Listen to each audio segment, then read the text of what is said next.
But it is really good to see you guys.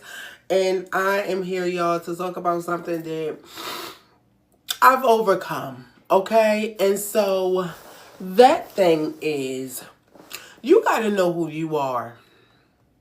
You got to know who you are inside and out. Because when you don't know who you are, other people will tell you who you are. They will create an image for you and put that on you and say that's who you are.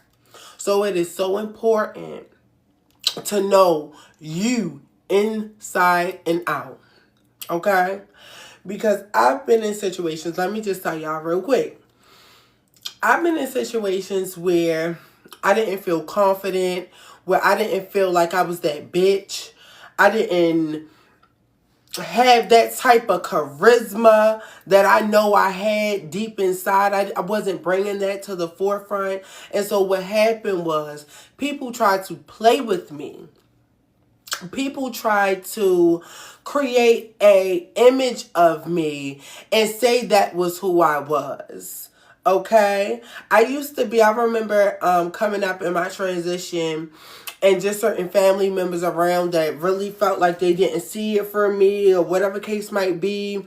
And I was still discovering who I was at this time, transitioning, growing into a woman.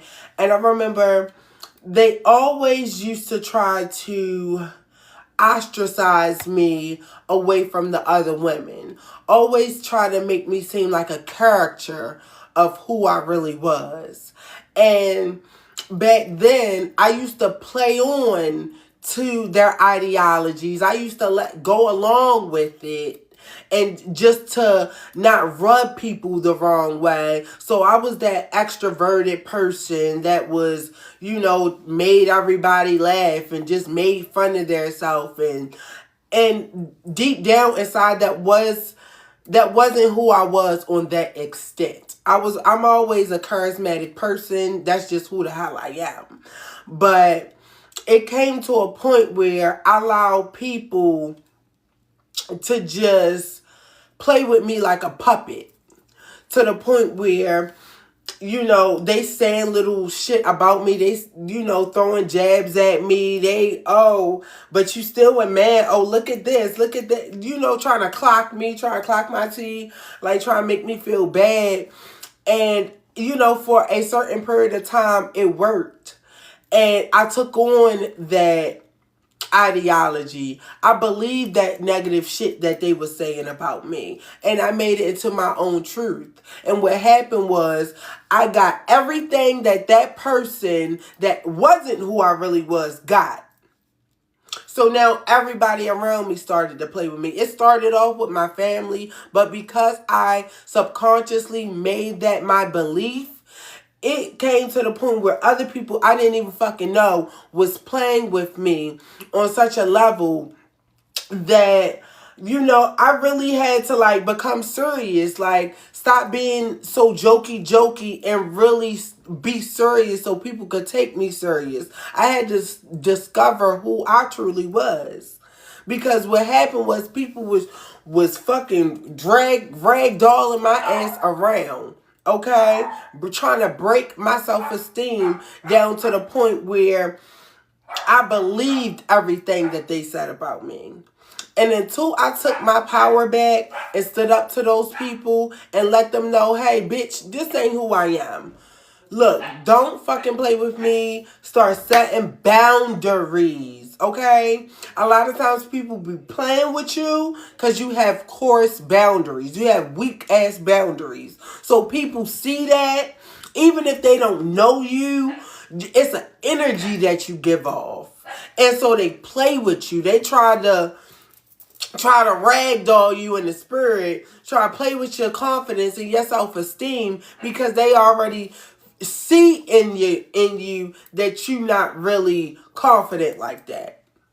Like, if for instance, take it for instance when you in school, right?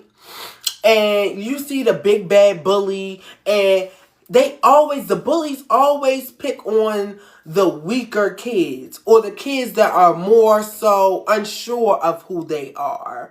And they play with these people because they see, damn, they're an easy target. If you don't know who you are, then you're going to allow anything. You will allow people to treat you any type of way. And so what I had to do, was I had to boss the fuck up. I had to boss up. Okay, I had to grow some fucking some ovaries, bitch. Fuck balls, cause women take more criticism than men. No shade, it's just the truth. And two, I had to grow some fucking ovaries and stand up to these people and really become that person that they didn't like because I was trying to be so damn likable. Once I became that person that people didn't like, I got more respect. Once I stopped being so fucking nice, that's when I got my respect. Because I created this person based on others people's perception of me. And so now the bullies of the world tried to fuck with me and take my own self-image and perception of how I see myself. So this is just a message and to really let you know, yo, wake up and discover who you are. Because people will tell you who you are and they'll move accordingly on it.